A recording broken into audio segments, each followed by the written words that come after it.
சோதனை அல்லாமல் வேற சோதனை உங்களுக்கு நேரிடுகிறதில்லை. உங்கள் திராணிக்கு மேலாக கர்த்தர் சோதிக்கிறதில்லை. சோதனைக்கு தப்பிக்கும்படியான போக்கையும் கர்த்தர் உண்டாக்குவார்.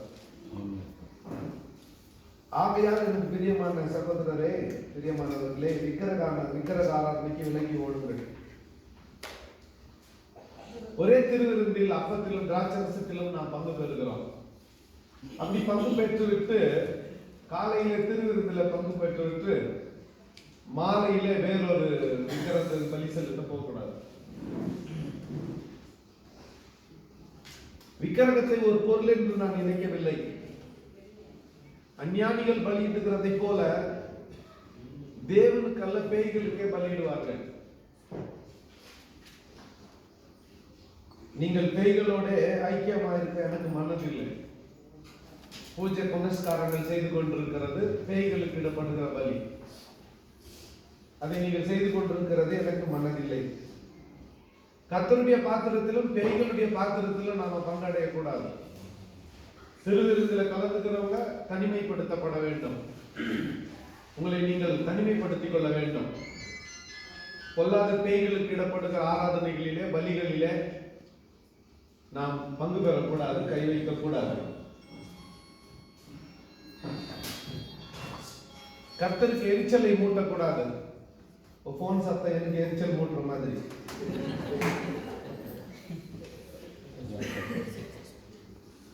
நாம் பலவான்களா? ஒவ்வொருவனும் தன் சுய பிரயோஜனத்தை தேடாமல் பிறருடைய பிரயோஜனத்தை தேட கடவுள். கடையில விற்கப்படுகிற எதையும் வாங்கி புசியுங்கள், தடை இல்லை. நேற்று இதை பத்தி ரொம்ப நாள் இதை நம்ம ஆக்சுவலா ஏற்கனவே படிச்சிட்டோம். அவள் வேணுமே திருப்பி ரிப்பீட் பண்றாரு. அதனால தான் நான் அவ்வளோ ஸ்பீடா ரிப்பீட் பண்ண போயிருக்கிறேன். கடையில விற்கிற எதையும் சோத்திரம் போட்டு வாங்கி சாப்பிடுங்க, தடை இல்லை. ஒருவனுடைய ஊழியர் உன்னை விருந்துக்கு அடைக்கிறான், தைரியமா போய் சாப்பிடு. உனக்கு முன்னால் அவன் படைக்கிற பொருள் விக்கிரகத்துக்கு படைக்கப்பட்டதுன்னு சொல்லாம உன்னை சாப்பிட வச்சுட்டான்.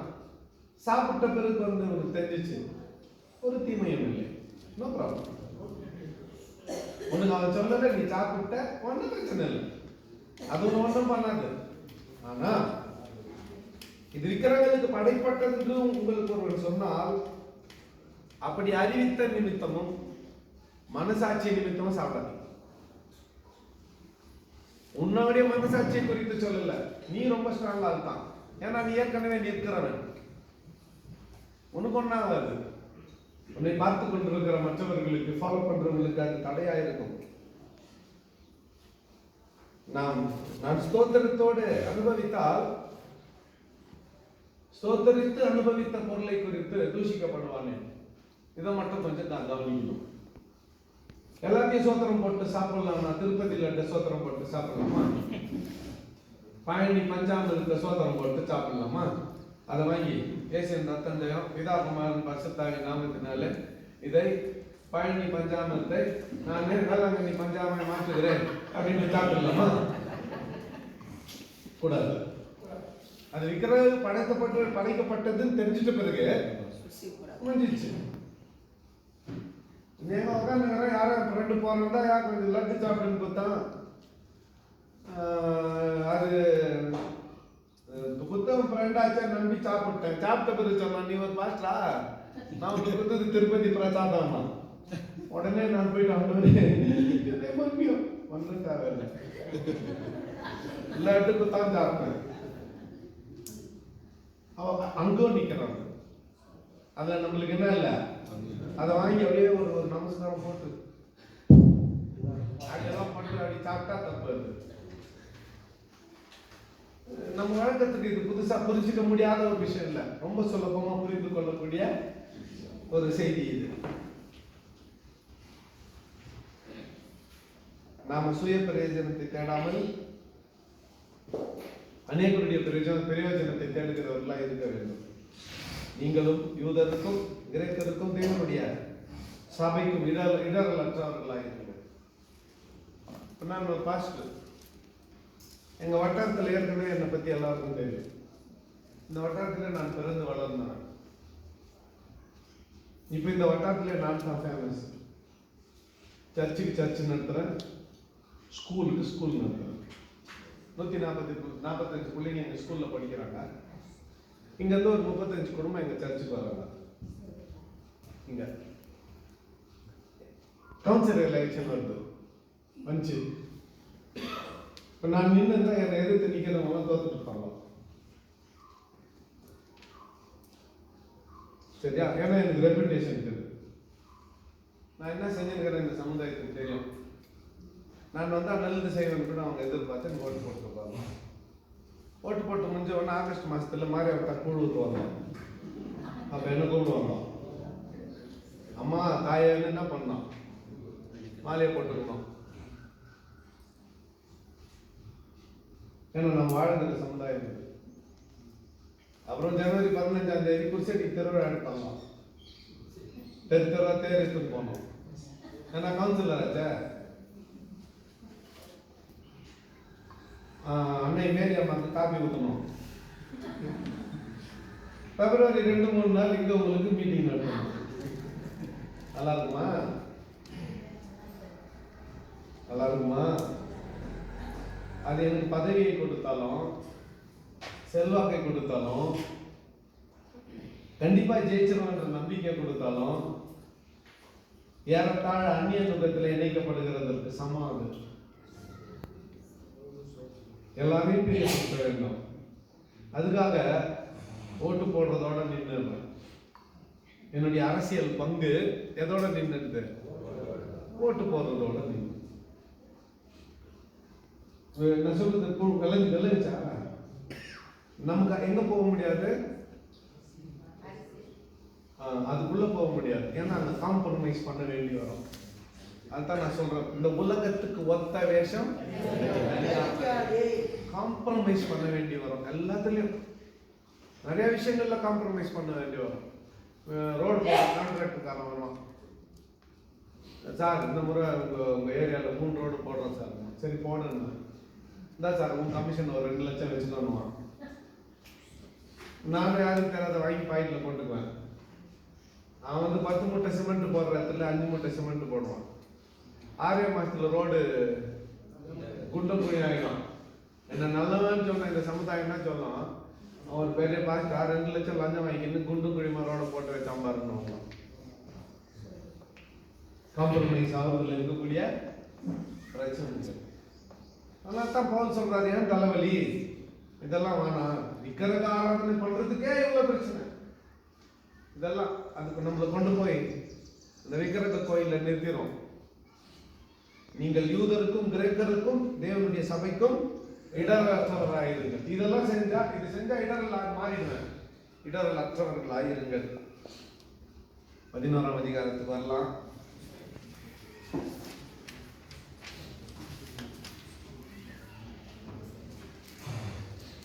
முதல் வசனத்தை வாசிக்கலாம். Imitate me just as I also imitate Christ. Amen. Paul sets an example to be followed. பின்பற்றும்படியாக தன்னை உதாரணமாக பவுல் வைக்கிறார். இந்த வசனத்துல எனக்கு ஈடுபாடு இல்லை. நான் முன்னதாக சொன்னேன், பவுலை குற்றப்படுத்துறதுக்கு எனக்கு தகுதியே இல்லை. அவர் பக்கத்துல நிக்கிறதுக்கு தூரம் எட்டி பார்க்கறதுக்கு கூட ஹலோ பால், ஹலோ மிஸ்டர் பால் சொல்றதுக்கு கூட எனக்கு தகுதி இல்லை. அவருடைய ஊழியம் அவ்வளோ பெருசு, அவ்வளோ பெரிய பரிசுத்தவன். அவருடைய வாழ்க்கையில் ஒரு குறையும் சொல்ல முடியாது, சொல்லி அவர்கிட்ட மாட்டிக்கின்னு முழிக்க முடியாது. ஏன்னா எல்லாரும் மாட்டிக்கின்னு முழிச்சாங்க சொல்லிவிட்டு. அம்மாவா இல்லையா? நீ காலையில பாடத்துல பார்த்தது தானே, புசிக்கவும் குடிக்கவும் எனக்கு மட்டும் கட்டளையிடப்படவில்லையானாரு. யார? அவரை எதிர்க்கவில்லை. நம்ம இவர்கிட்ட மாட்டிக்கணும், இந்த பவுல் கிட்ட வேணாம். ஆனா இந்த வசனம் சொல்றதுக்கு அவருக்கு ரொம்ப அதிகமான தைரியம் வேணும். ஆனா இந்த வசனத்துக்கு நான் ஏற்கனவே விளக்கம் கொடுத்துட்டீங்க, பதில் சொல்லிட்டேன். வேற இடத்துல என்ன சொல்லி இருக்காரு, கிறிஸ்துவுடனே நான் சிலுவையில் இனி பிழைப்பது கிறிஸ்துவே என்னில் பிழைத்திருக்கிறார்னு சொல்லிட்டாரு. ஆகவே அந்த பெனிஃபிட் ஆஃப் டவுட் பவுலுக்கு கொடுத்துட்டு ரொம்ப இதுல ஆர்குமெண்ட் எல்லாம் வேணாம். ஏன்னா ரொம்ப ஆர்குமெண்ட் பண்ணிட்டேன் சவுத் ஆப்பிரிக்கால அந்த மீட்டிங்ல. நான் கச்சேரியில் ஒத்துக்கல டாக்டர் ஃப்ராங்க் சொல்லிருந்தா இல்ல ஐயா எனக்கு அதுல ஈடுபாடு அவர் கச்சேரினா சொன்னா தாஸ் எனக்கு கூட ஈடுபாடு இல்லை தான் என்ன பண்றது நம்ம எல்லாம் பைபிள் வாத்தியாரங்கள் ஆயிட்டோம் டீப்பா ஸ்டூடெண்ட்ஸ் ஆயிட்டோம் சொன்ன மாதிரி ஏற்றுக்கணும் போகலாம் இல்லைன்னா இங்கேயே கான்ஃபரன்ஸ் முடிச்சிட்டோம் இன்னும் நடத்த வேண்டியது நிறைய இருக்குதுனால அப்புறம் விட்டோம் அந்த நிறைய அதனால அது விட்டுடலாம் ஒன்று எடுத்துக்கலாம் ஏன்னா பவுலுடைய முன்மாதிரியான வாழ்க்கை அவருடைய முன்மாதிரியான ஊழியம் இவைகளை கருத்தில் கொண்டு அவருடைய வார்த்தைகளை கற்றுக்கொள்ளலாம். இன்னைக்கு கிளாஸ் முடிக்கிறப்போ ஒரு கேள்வி கேட்டேன். ஏற்கனவே இந்த இஸ்லாமியன் கேம்ஸ் பத்தி ஏற்கனவே தெரிஞ்சவங்களுக்கு அதுக்கு பிறகு என் தம்பிமாருடைய உதவியை கொண்டு இந்த அத்தனை பட்டணத்துல ஏத்தென்ஸ் பட்டணத்துல ஒலிம்பிக் கேம்ஸ் ஆரம்பிச்ச போது அதுக்கு பேரு அத்தனை போட்டிகள். அந்த போட்டிகளில் பரிசு பெற்றவர்களுக்கு ஒலிவ இலையில கிரீடம் பண்ணி போட்டாங்க. இந்த இஸ்லாமியன் போட்டிகள்ல ஜெயிச்சவங்களுக்கு சீலரி கிரவுன், CELERY சீலரி கிரவுன். சீலரின்னு சொன்னா கேரட்ல நம்ம கேரட் சாப்பிடுறோமே அந்த குடும்பத்தை சேர்ந்த ஒரு தாவரம் அது. அந்த இலையில கிரவுன் பண்ணி போட்டாங்க. ஓகே என்னது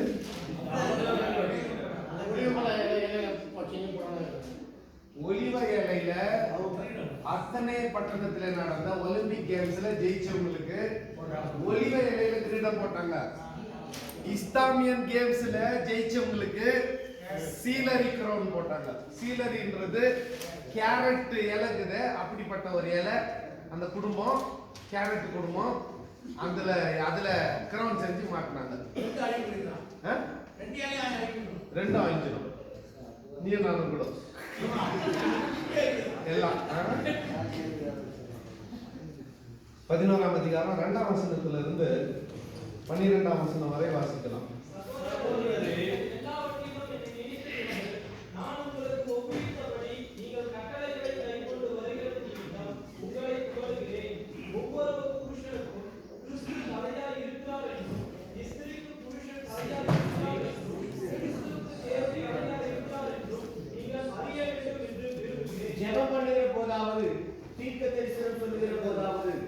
தன் தலையை மூடிக்கொண்டிருக்கிற எந்த புருஷனும் தன் தலையை கனவீனம் பண்ணுகிறார். ஜெபம் பண்ணுகிற போதாவது, தீர்க்கதரிசனம் சொல்லுகிற போதாவது, தன் தலையை மூடிக்கொள்ளாதிருக்கிற எந்த ஸ்திரீயும் தன் தலையை கனவீனப்படுத்துகிறாள். அது அவளுக்கு தலை சிரைக்கப்பட்டது போல இருக்குமே. ஸ்திரீயானவள் முக்காடிட்டு கொள்ளவிட்டால் தலைமையிலும் தீர்த்து போடப்படவா? தலைமையில் கத்தரிக்கப்படுகிறதும் சிதைக்கப்படுகிறதும் ஸ்திரீக்கு வெட்கமானால்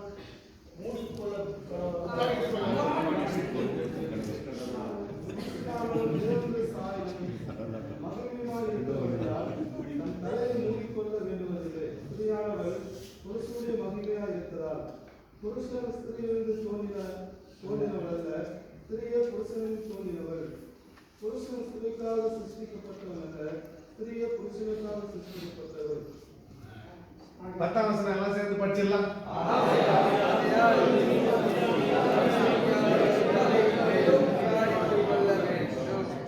இது ஏற்கனவே நான் நேற்று பேசிட்டேன், ஞாபகம் இருக்கா?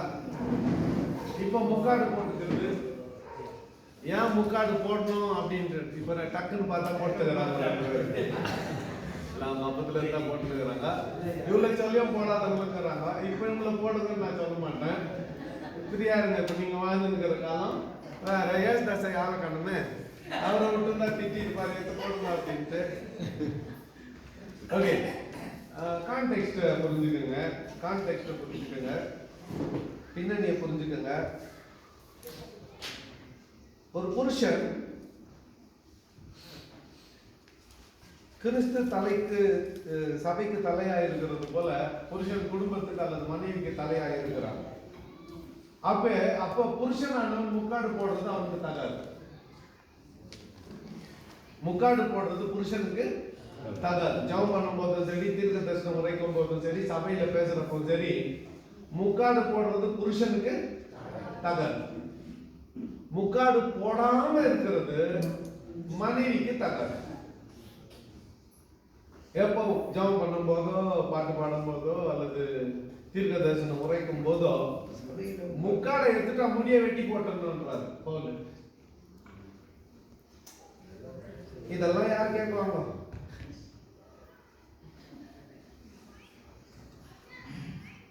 புருஷனானவன் தேவனுடைய சாயலும் மகிமையாக இருக்கிறபடியால் தன் முடியை முக்காடு போட்டு முடியை மூடிக்கொள்ள வேண்டியதில்லை. ஸ்திரியானவள் புருஷனுடைய மகிமையாக இருக்கிறார். புருஷன் ஸ்திரீயிலிருந்து தோன்றினவன் அல்ல, ஸ்திரீய புருஷனிலிருந்து தோன்றினவன். ஆதாம் ஏவாள் கதையில புருஷன் ஸ்திரீக்காக சிருஷ்டிக்கப்பட்டவன் அல்ல, ஸ்திரீய புருஷனுக்காக சிருஷ்டிக்கப்பட்டவன். ஆகையால் தூதர்களின் நிமித்தம் ஸ்திரீயானவர் தலையின் மேல் முக்காடிட்டுக் கொள்ள வேண்டும். கொஞ்சம் ஞாபகம் வச்சுக்கோங்க, பவுல் பழைய ஏற்பாட்டை வைராக்கியமா ஃபாலோ பண்ணின்னு இருந்த மனுஷன். பரிசேயரில் பரிசேயர் மறந்துடக்கூடாது. முழு மாற்றம் அவர் அடையில. இந்த உபதேசம் 2020 21 ஏற்றுக்கொள்ள முடியாத ஒன்று. இதை திரும்ப வெளியே உபதேசமா சொன்னோம்னு வச்சுக்கோங்களேன், பெண்கள் எல்லாம் சேர்ந்து என்னால கேஸ் போட்டுருவாங்க. சர்ச்சில் வரநாட்டு முக்காடு போடாத யாருன்னா வந்தீங்கன்னா அவள் தானே வச்சுக்கோங்க. அப்படியே நான் பேசுறத ரெக்கார்ட் பண்ணி போய் ஒரு லாயர் கிட்ட கொடுத்து போலீஸ் ஸ்டேஷன்ல கொடுத்து என்னால கேஸ் போட்டுருவாங்க. ஏன்னா இப்போ ஈக்குவல் ரைட்ஸ், சம உரிமை பெண்களுக்கு இந்த காலம். இதை அவங்க தனி மனித உரிமை மீறலா எடுத்துக்குவாங்க. தனி மனித உரிமை மீறலா பெண்கள் இதை எடுத்துக்குவாங்க. அமெரிக்காவில் நின்று இந்த வசனத்தை பிரசங்கம் பண்ண முடியாது, பண்ண பாஸ்டர் ஜெயிலில் போட்டுருவாங்க.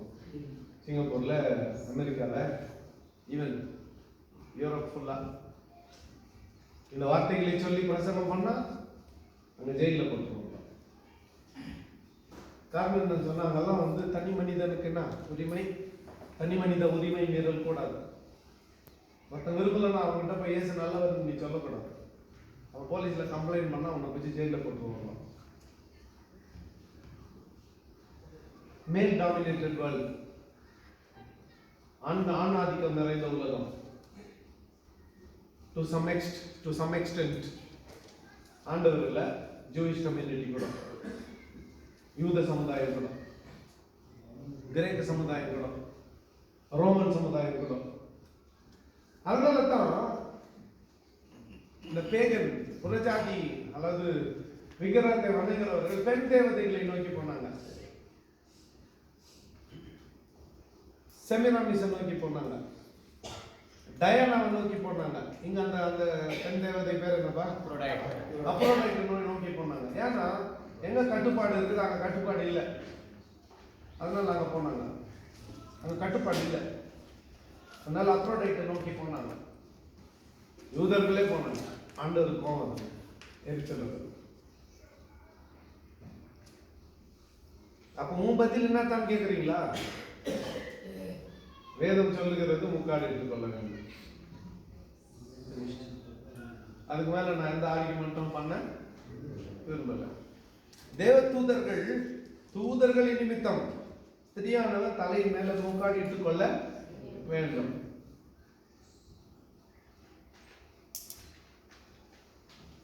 ஆனா 16ஆம் வசனம் படிங்க. ஆகிலும் கர்த்தருக்குள் ஸ்திரீ இல்லாமல் புருஷனும் இல்லை, புருஷன் இல்லாமல் ஸ்திரீயும் இல்லை. ஸ்திரீயானவள் புருஷனிலிருந்து தோன்றுவது போல புருஷனும் ஸ்திரீயினால் தோன்றுகிறான். சகலமும் தேவனால் உண்டாயிருக்கிறது. ஸ்திரீயானவள் தேவனை நோக்கி ஜெபம் பண்ணுகையில் தன் தலையை மூடிக்கொள்ளாமல் இருக்கிறது லட்சணமாய் இருக்குமோ என்று உங்களுக்குள்ளே நிதானித்துக் கொள்ளுங்கள். புருஷன் வயதை ஸ்திரீயானவள் புருஷனிலிருந்து தோன்றுகிறது போல புருஷனும் இன்னொரு ஸ்திரீயிலிருந்து தோன்றினவன். புருஷனும் ஸ்திரீயும் தேவனிடத்திலிருந்து வந்தவர்கள். ஸ்திரீயானவள் தேவனை நோக்கி ஜெபம் பண்ணும்போது முக்காடு இட்டுக் கொள்ளாமல் இருக்கிறது முறையா இருக்குமோ கனமா இருக்குமோ என்று நீங்களே சிந்தித்துக் கொள்ளுங்கள். பவுல் திரும்ப இதை யார்கிட்ட விட்டாரு? உங்ககிட்டே விட்டாரு. நீங்களே டிசைட் பண்ணிக்கணும், உங்க இஷ்டம். புருஷன் மயிரை நீளமாய் வளர்க்கிறது அவனுக்கு கனவீனமாய் இருக்கும். பங்கு பிரதருங்க எல்லாம் கவனிங்க. புருஷன் முடிய நீளமா ஆணு வளர்க்க கூடாது, பைபிள் சொல்லுது.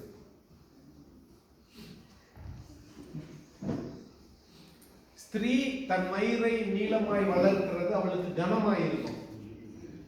அப்ப பெண்கள் கிராப் வெட்டிக்க கூடாது. பெண்கள் கிராப் வெட்டிக்க கூடாது. அவங்க வெட்டிக்கினாங்க, பொண்டாட்டி கிராப் வெட்டிக்க கூடாது. அவங்க கிராப் வெட்டிக்கினால புருஷன் நீளா மூடி விட்டு கூடாது. மனைவி ஆக்கணும், புருஷன் அதை ஏற்கணும்.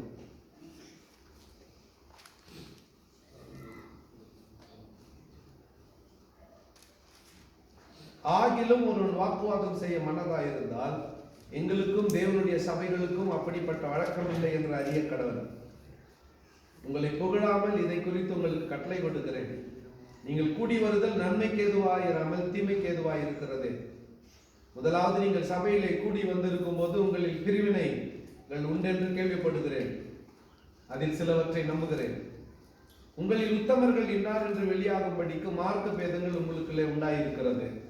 டாக்டரினல் இது தண்ணியில மொழி ஞானசானம் எடுக்கணும், தெளிப்பு ஞானசானம் எடுக்கணும், ஊதி ஞானசானம் எடுக்கணும், கொடிகளை போய் ஞானசானம் எடுக்கணும்னு ஒரு ஞானஸ்தானத்துக்கு 108 கதை. இப்படி இருந்தாலும் பரவாயில்ல, அப்படி இருந்தாலும் பரவாயில்ல. நான் தான் பரலோகத்துக்கு போவேன், அந்த 1,44,000 நான் தான், நீங்க யாரும் பார்க்க போக மாட்டீங்க. கரை தரை படாத கன்னிகை நான் தான், நீ தான் அப்படின்ட்டு. ஸ்திரீகளால் எங்களை தீட்டுப்படுத்திக் கொள்ளாதவர்கள் நான் தான், நீ தான். அதுல வேற போட்டா போட்டி. ஆனா அவங்களுக்குள்ளே 25 லட்சம் பேர் இருக்கிறாங்க. நான் சொன்ன சிபிஎம் காரங்க, நான் சொன்னேன் அவங்கள மாட்டி வருங்க. எப்ப பாரு இப்படி தாம்பா, நான் சொல்லாத சொன்னேன். ஆனா உண்மையை சொன்னேன். நான் அவங்கள தான் சொன்னேன். ஆனா அவங்கள தான் சொன்னேன், நீங்க தான் சொன்னீங்க, நான் சொன்னேன். நல்லா இருக்குல்ல இது?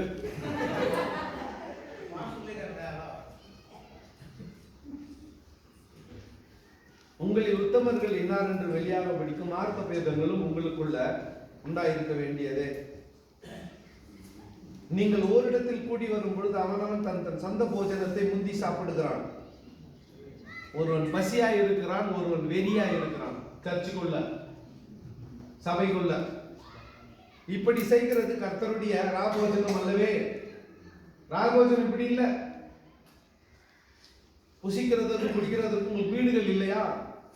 தேவனுடைய சபையை அசட்டை பண்ணி இல்லாதவர்களை வெட்கப்படுத்துகிறீர்களா? உங்களுக்கு நான் என்ன சொல்லுவேன்? இதை குறித்து உங்களை புகழ்வேனோ? புகழேன். இப்போ சொல்றார், நான் உங்களுக்கு ஒப்புவித்ததை கர்த்தரிடத்தில் பெற்றுக்கொண்டேன். என்னவெனில் கர்த்தராகிய இயேசு. இது என்ன கதை? இது என்ன கதை கேளுங்க. இவங்கெல்லாம் தண்ணி அடி பேசுறீங்க. எப்படியோ பவுலாகவும் மற்ற ஊழியக்காரெல்லாம் ரசிக்கப்பட்டாங்க. இயேசுவை சொந்த ரசிகராக ஏற்றுக்கினாங்க. ஆனா அவங்க பழைய வாழ்க்கையை விட்டு திரும்பவில்லை, பழைய சுவாபத்தை விட்டு விலகவில்லை. குடிப்பழக்கமும் பெருந்தீனியும் கூடவே ஒட்டி நின்றுச்சு. நீங்க அடுத்த கேள்வி கேட்கலாம், இவங்க எப்படி பெருந்தீனிக்காரன்னு? அதான் கறியை மாடு வெட்டுறதுக்கே ஒரு கோயில் இருந்துச்சு. தந்தோரம் நூத்துக்கணக்கான ஆடு மாடுல வெட்டி வெட்டி சாச்சு வேறும் சப்ளை தான். என்னது நல்லா இருங்க, ஒவ்வொரு வேலையும் நல்லா பொறிச்சு அவிச்சு எல்லாம் ரெடியா வச்சுக்கணும், பாட்டில் பிரிச்சு வச்சுன்னு சந்தோஷமா இருந்தவங்க. காலைல இருந்து சாயந்தரம் எல்லாம் சம்பாதிக்க வேண்டியது, கறி வாங்கிக்க வேண்டியது, வைன் வாங்கிக்க வேண்டியது, ஜாலியா சும்மா அடியே அப்படி இருக்க வேண்டியது. இப்படிப்பட்டவங்க ரசிக்கப்பட்டு சர்ச்சுக்கு வந்தாங்களா? சர்ச்சில் பவுல் அடிகளார் மற்றவர்களால் திருவிருந்து இன்ட்ரடியூஸ் பண்ணப்பட்டுச்சு, திருவிருந்து அறிமுகப்படுத்தப்பட்டுச்சு. இந்த திருவிருந்தில் என்ன ஆச்சுன்னா, ஏதோ ஒரு துண்டு ராத்திரம் அப்பமா கொஞ்சம் திராட்சை ரசம் அடையாளமா கொடுத்தாங்க. கட்டுப்படி ஆகல. வார்த்தைங்க எடுத்து கொடுக்குறாங்க பாரு பாஸ்டர், இது கட்டுப்படி ஆகல. இப்ப இவர் என்ன பண்ணாரு, நெக்ஸ்ட் டைம் அங்க அந்த விக்கிரகத்துக்கு படிச்ச அந்த கறிக்குது பாரு, அதை வாங்கி தவால போட்டு நல்லா பொரிச்சு பொட்டலம் கட்டிக்கினாங்க. அங்கே யாராவது சாராய கடைக்கு வந்தாங்க, அவங்க நல்லா ஒரு புல் பாட்டில் வாங்கி எடுத்துக்கினாங்க. அங்கே நேரம் இன்னொரு இடத்துக்கு போனாங்க, அங்கே நல்லா ஒரு சோத்து மூட்டை நல்லா மசாலாவோட சேர்த்து கட்டிக்கினாங்க. பைபிள் எத்தனை கோயிலுக்கு வரல, இது 3 எத்தனை கோயிலுக்கு வந்தாங்க. சர்ச்சுக்கு வந்தவங்க அவன் என்ன பண்ணா, ஒரு மூலையை பார்த்து உட்காந்தான், பாட்டில் கட்டினா, சோத்து மூட்டையை பிரிச்சான், பாஸ்ட் பிரசங்கம் பண்ணுகிறார், இவன் பாட்டு சாப்பிட்டுக்கிறான், தண்ணி அடிச்சுட்டு சாப்பிட்டுக்கிறான். திருவிருந்து நேரம் வந்துச்சா, ஏதோ முன்னால போனா கவுரு குத்தத்தை கொஞ்சம் வாங்கி குடிச்சான், அது எட்டல, கட்டுப்படி ஆகல. திரும்பி அவன் சீட்டுக்கு வந்தா பிரிச்சு எடுத்து சாப்பிட்டுக்கிறான். உங்கள்கிட்ட காசு இருக்குது, நீ பாட்டிலோட வந்து ஜபர்தஸ்தா உட்காந்து சாப்பிட்டுக்கிற. காசு இல்லாதவங்க நிலைமை, பசியா இருக்கிறவங்க முன்னால சாப்பிட்டு இருந்தா இருக்கிற பசி 10 மடங்கு அதிகமாகுமே. உன்கிட்ட வசதிக்கு இது நல்லா பாட்டிலோட சாப்பிட்டுக்கிற, வசதி இல்லாதவங்க நிலைமை. அப்ப திருவிருந்துக்கு அவர் விளக்கம் கொடுக்கிறார் பவுல், நான் உங்களுக்கு ஒப்புவித்ததை கர்த்தரிடத்தில் பெற்றுக்கொண்டேன். என்னவெனில் கர்த்தராகிய இயேசு தாம் காட்டி கொடுக்கப்பட்ட அந்த ராத்திரியிலே அப்பத்தை எடுத்து ஸ்தோத்திரம் பண்ணி அதை பிட்டு, நீங்கள் வாங்கி புசியுங்கள், இது உங்களுக்காக விற்கப்படுகிற என்னுடைய சரீரம் என்றார். அந்தபடியே ஒரு பாத்திரத்தை எடுத்து, இந்த பாத்திரம் என் ரத்தத்தினால் ஆகிய புதிய உடன்படிக்கையாக இருக்கிறது, இதில் பானம் பண்ணும் பொழுதெல்லாம் என்னை நினைவு கூறும்படி இதை செய்யுங்கள் என்றார். அப்படியே வரிசையா சொல்லிட்டு வந்தார். ரைட்டா? இப்போ திருவிருந்துல இத்த படிக்கிறதா, யோவான் படிக்கிறதா? சரி, இத்த பவுல் இத்த யோவான் எழுதுறாருன்னு வச்சுக்கோங்களேன். ஜீவாப்பம் நானே யோவான் எழுதினாரு. அவர் எழுதுறதுக்கு அவருக்கு உரிமை இருக்குது. ஏன்னா பக்கத்திலே உட்காந்துருந்தார். ஏசுநாதர் ஜீவாப்பம் நானேன்னு சொன்னப்ப யோவான் பக்கத்திலே உட்காந்துருந்தார். அவர் சொன்னதை அங்கீகரிச்சாங்க, நியாயம். அதே பவுல் எழுதுறாரு, அப்படியே பக்கத்துல இருந்து பார்த்த மாதிரி எழுதுறாரு. பக்கத்துல இருந்து பாத்திரமானா போய் சொல்ல, உண்மை. நான் உங்களுக்கு ஒப்புவித்ததை கர்த்தரிடத்தில் பெற்றுக்கொண்டேன். ஆண்டவரே சொல்லுகிறார் பவுலுக்கு.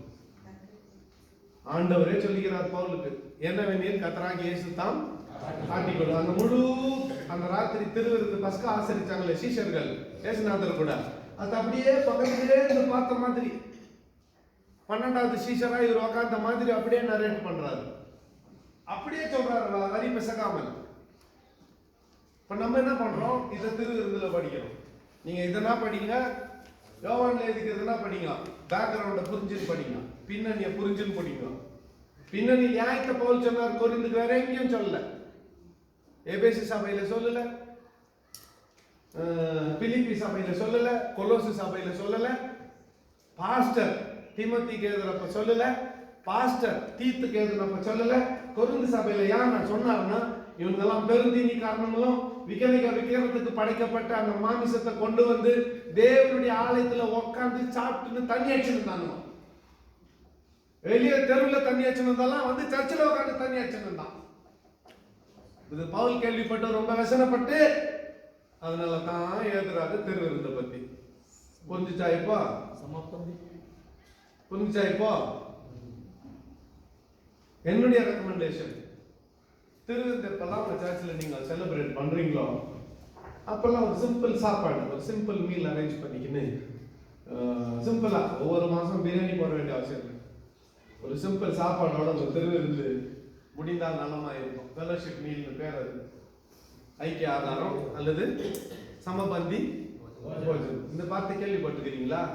சமபந்தி போஜனம் எங்க எங்க? அங்க அங்க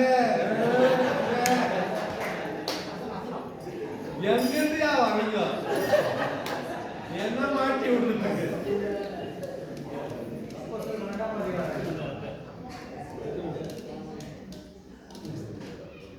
நம்மை நாமே நிதானித்து அறிந்தால் நாம் நியாயம் தீர்க்கப்படும்.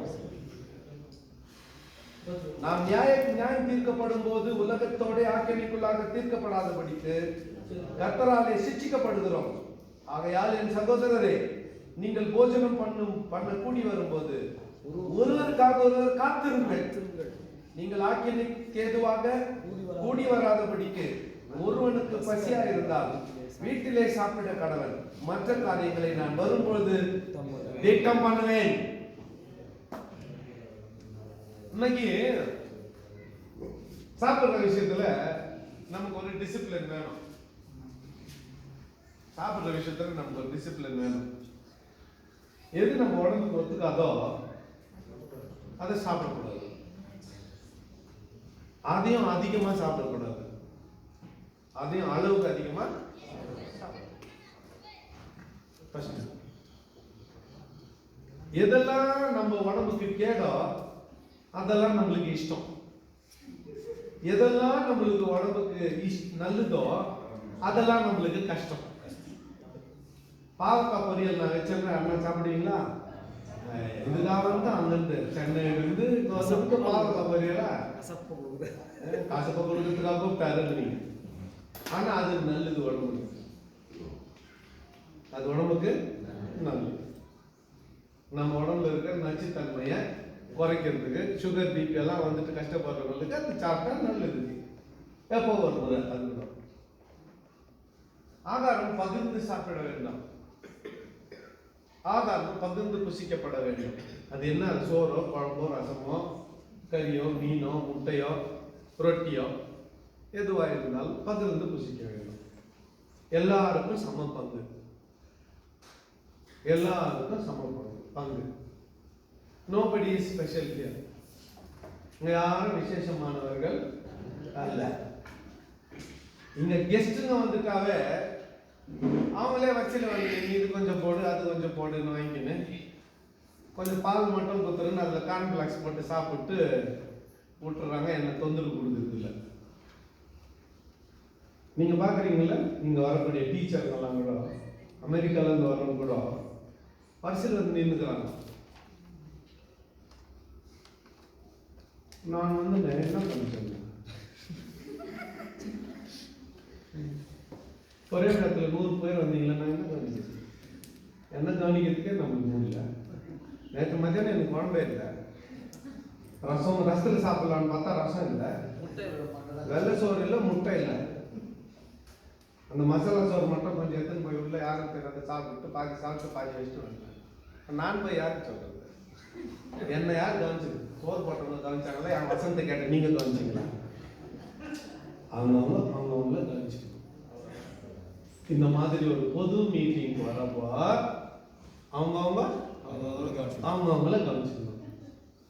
நான் தனியா இருக்கிறப்ப உங்களை விருந்துக்கு கூப்பிட்டா எங்க வீட்டுல செஞ்சு போட முடியாதுன்னு லேண்ட்மார்க் கூட்டு போயிடுவேன். அங்க ஒரு இடம் இருக்கு, போன நல்லா திருப்தியா டேஸ்டா சாப்பிட்டு வரலாம். எங்க குடும்பங்கள்ல கல்யாணம் ஆச்சுன்னா ஆக்கி போறதுக்கு நமக்கு பலன் இல்லை. செய்யணும்னா வெங்காயம் அரைச்சு கொடுக்கணும், காய் அரைச்சு கொடுக்கணும். அங்கிருந்தே சாப்பிட்டா கொஞ்சம் வாங்க அப்படின்னு என்ன வேலை இருந்தாலும் விட்டு ஓடணும். என்ன அப்படின்னு இதை கொஞ்சம் பிடிக்கணும், நம்ம பிடிச்சி நிற்கணும். அதை பிடிக்க தேர்த்தான்னு திட்டுவா கேட்டுக்கணும். இதெல்லாம் தேவையா? இப்ப நமக்கு தெரியாத சில வேலை இருக்குது. நமக்கு தெரியாத சில வேலை இருக்குது. அட்டை செய்ய சொல்லுவாங்க. இப்போ கீழே குனிஞ்சு ஒன்று எடுக்கணும்னு சொல்லுவாங்க. நம்மளால அது முடியாது. என்ன பிரச்சனை? வாங்க மொத்த பேர் எங்க போயிடலாம். ஹோட்டலில் போய் சாப்பிட்டு விருந்து முடிஞ்சிச்சு காட் பிளஸ் நான் சொல்லுவேன். என்ன பண்றது? நம்ம வாழ்க்கை முறை அப்படி.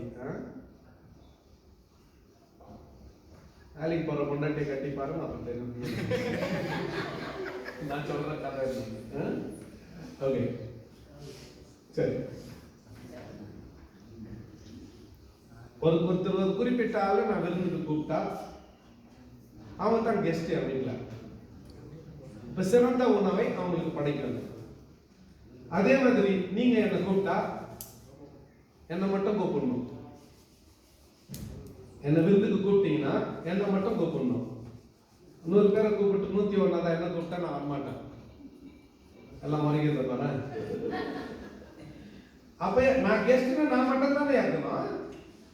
பஞ்சாயத்துக்காரன் இந்த பக்கம் லெஃப்ட் சைட்ல உட்கார வைப்பீங்க, கவுன்சிலர் ரைட் சைட்ல உட்கார வைப்பீங்க. 2 பேரும் தண்ணி அடிச்சு என் சைடு வேணும், இந்த பக்கம் வந்தா அந்த பக்கம் உட்காந்துருப்பான். நான் சாப்பிடணும். அவன் 2 பேரும் கூட எப்படி இருப்பான்? இந்த பக்கம் திரும்பினா பீர் வாசனை, இந்த பக்கம் திரும்பினா பிராந்தி வாசனை. எப்படி இருக்கு என் வாழ்க்கை? சொல்லுங்க நீங்க. நான் சொல்றேன் பிராக்டிக்கலா. கிறிஸ்தவ குடும்ப ஐக்கியத்துக்குள்ள கூடி வரும்போது இருக்கிற சாப்பாட்டை பகிர்ந்து சாப்பிடணும். பின்னால 10 பேர் இருக்கிறாங்கன்றத நினைச்சுக்கின்னு நம்ம சாப்பிடணும். அவ்வளோதான் கிறிஸ்துவின் அன்பு. ஏழை பணக்காரர்கள் வித்தியாசம் இல்லாமல் சரிசமமாக எல்லாரும் சாப்பிடணும். இல்லைன்னா நீங்கள் எவ்வளோ பேர் பெரிய ஊழியக்காரங்க அவங்கவுங்க ஏரியாவில் அவங்கவுங்க கிங்கு இங்கே ஒரு கிங் உட்காந்துக்கிறார், இங்கே ஒரு கிங் உட்காந்துக்கிறார், இங்கே ஒரு கிங் உட்காந்துக்கிறார். நல்லா சாதாரணமான இல்லை. இங்கே வந்து என்ன பண்ணுறாங்க, வரிசையில் நின்றுக்கிறாங்க. தரையில் பெட்டு போட்டால் அதில் பார்த்துருக்காங்க. எல்லாரும் சமம் பண்ணுறாங்க. இன்னும் நம்மளுக்கு ஆண்டவர் வசதிகளை கொடுக்கல. குத்தரனா அப்புறம் எல்லாருக்கும் தனித்தனி ஏசி போட்ட தனி ரூம் கொடுக்கலாம். அது அப்புறம் இப்போதைக்கு இருக்கிறத சமமாக வச்சு பகிர்ந்து அனுபவிச்சுட்டு போகலாம். கான்செப்ட் தான் பவுல் இன்ட்ரடியூஸ் பண்ணுது. நான் சொல்றது எல்லாம் பொதுவாக வைத்து சரிசமமாய் விசாரிக்கப்பட வேண்டும். ஊழியக்காரன் இருந்துன்னு பாஸ்டர் இருந்துன்னு அதுலேயும் பாஸ்டர் வீட்டு சர்ச் காம்பவுண்டில் இருந்துன்னு குடும்பத்தார் இந்த சபையிலே அங்கத்தினர்களாக இருந்தால் ரொம்ப கஷ்டம். ஒரு எல்லாரையும் எல்லா டைம்ல எல்லாரையும் அழைக்க கூட முடியாது. உறவு நல்லா இருந்தால் அதை பற்றி இப்போ பேச்சாவே எடுத்துக்க மாட்டாங்க. உறவு கொஞ்சம் சரியில்லை, மான் கூப்பிடல, அவங்க வீட்டில் நான் என்ன சாப்பிட்றது சொல்கிறாங்களா இல்லையா? சொல்றீங்களா இல்லையா? சொல்லியும் இருக்கிறோம், சொல்லியும் இருக்கிறாங்க. அதனால அழகான பவுலோட ரெக்கமெண்டேஷன் பொது சமபந்தி போச்சணும். இருக்கிறத எல்லாரும் பகிர்ந்து சாப்பிடுங்க. யாரும் முக்கியம் இல்லை, யாரும் முக்கியம் இல்லாதவங்க இல்லை, எல்லாரும் ஈக்குவல். ஒரு பிரச்சனை இல்லை பாருங்க. என்ன கவனிக்கல ஒன்ன கவனிக்கலன்ற பேச்சுக்கு இடம் இல்லை பாருங்க. வசதி படைத்தவன் நல்ல பெரிய ஸ்டார் ஹோட்டல்ல சாப்பாடு வாங்கி வந்து சாப்பிடுவான் சர்ச்சில் உட்காந்து.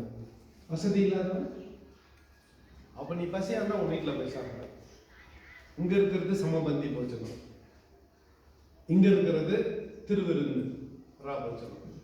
இதனுடைய நோக்கம் வேற, இதனுடைய பர்பஸ் வேற. அதை கடைபிடிக்கிறவர்களாய் விளங்குச்சா? விளங்குச்சா? வேற எந்த சபைக்கும் இல்லாம பொது சபைக்கு பவுலடிகளார் திருவிருந்தை குறித்து என்ன காரணம் என்ன? கண்ணவத்தை சொல்லுங்க, என்ன புரிஞ்சுக்கிறீங்க? இவங்க தான் ராபாஜோட சரியா